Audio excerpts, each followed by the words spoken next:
How's it going, everybody? Wanted to talk to you a little bit today about communicating digitally, especially since we're going to be doing our remote learning to start the year. Some important things we want to talk about.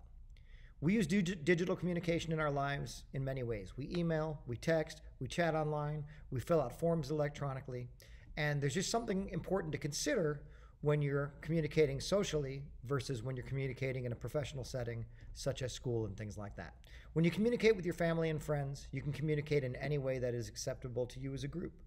Abbreviations, slang, memes, unusual emojis and things can be a great way to communicate.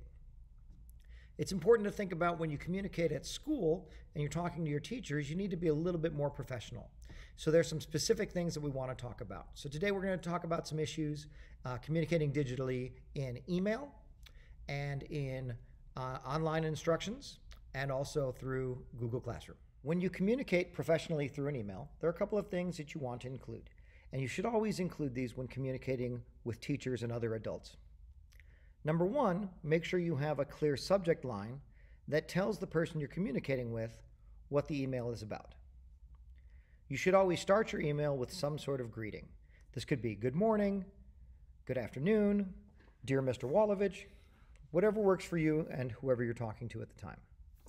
You should start your email by explaining who you are using your first and last name, what grade you are in, and what period you are in if you are talking to a teacher. This helps teachers understand, because we often teach more than one class, exactly which class we're talking about and what information we need to have. Then explain clearly what your question or your concern is. Add some sort of closing, a thank you, a sincerely, respectfully, something like that. And then your first and last name is always a good thing to add again at the bottom. Make sure that you use good grammar in your emails. Use your spell checker to make sure that you've spelled all common words correctly. Also, take the time to make sure you have spelled the names of people you are talking to in your emails correctly. One of the things that I find the most amusing about emails is when somebody emails me and they misspell my name, even though they have to spell my name correctly in my email to get to me. If you're one of those people, it's okay. I still like you.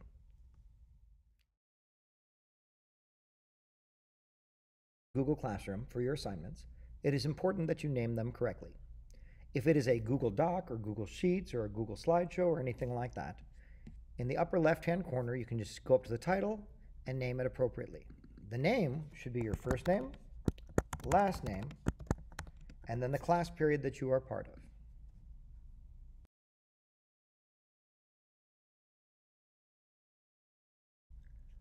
Go ahead and change the name of the file before you submit it to your first name, last name, and the class period that you are part of. This greatly helps your teachers keep everything organized in Google Classroom. And let's face it, don't you want your teachers happy when they're grading your work? I know I always did. Let's talk a little bit about online learning and Google Meets and our direct instruction. It's very important that you are able to stay focused and engaged in your online learning. And it's very easy to get distracted, especially when we're at home with different things in our environment, because the school environment is usually different than our home environment, but now it's the same. Earlier this week, I found myself even getting a little bit distracted and lost in some of our Google Meets with the rest of the teachers. So I know how it's like. We're going to do our best to make this as successful for you as possible. I've got some tips and tricks to kind of help you out. Realize that all teachers are going to have their own little rules and regulations for the way they do Google Meets, and mine might change throughout the year depending on how we get things done. So please bear with me. It's important that you have all your materials ready before class begins. Obviously, the first class of school, just make sure you log in, you're there on time, and you're ready to take some notes so you know what to expect for the next class. Stay focused on what's being delivered and pay attention to what the teacher is doing. When we're delivering online instruction, if you're not paying attention and you get a little bit lost, sometimes you can get very, very lost very, very quickly. So just make sure you stay focused, do the best that you can. If you have any questions, follow your teacher's protocol for what that question may be. Some teachers like to have students just raise their hands, and then when we call on you, you unmute your mic.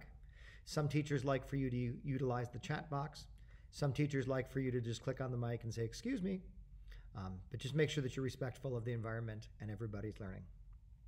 Always make sure you check the background behind you before you ever go online in any video. You don't want to accidentally have dirty laundry laying around or somebody walking by in their bathing suit or anything strange like that. So just be considerate of that. Always make sure you have your mic muted unless you are intending on talking. We all have background sounds in our houses and in our homes. Dogs barking, mom screaming at our little brother because he's putting Cheetos up his nose, whatever it might be. We want to have our microphone off for these fun, fabulous occasions so we're not sharing that with the rest of the world. Do your best to avoid distractions at home. I highly recommend, if you have a cell phone, you put it in another room than wherever your online learning is happening. Don't have on the TV going on the side or any music playing in the background or things like that. We all love our pets.